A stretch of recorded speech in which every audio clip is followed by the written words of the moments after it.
দেশের ১ ইঞ্চি জমির সম্মান কারো কাছে বন্ধক রাখব না বলে মন্তব্য করেছেন জামাত আমির ডক্টর শফিকুর রহমান।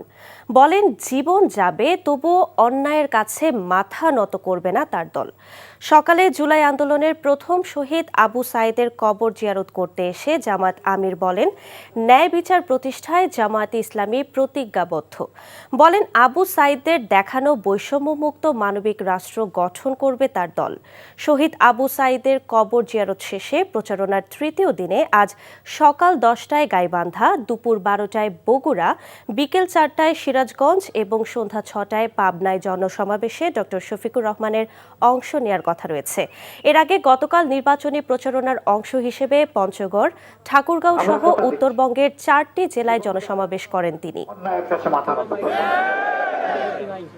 যেভাবে আবু সাঈদরা বুক পেতে দিয়েছিল, দেশের জন্য ওইভাবে বুক পেতে দিতে রাজি আছি, কিন্তু দেশের 1 ইঞ্চি জমির সম্মান কারো কাছে বন্ধক রাখবো না।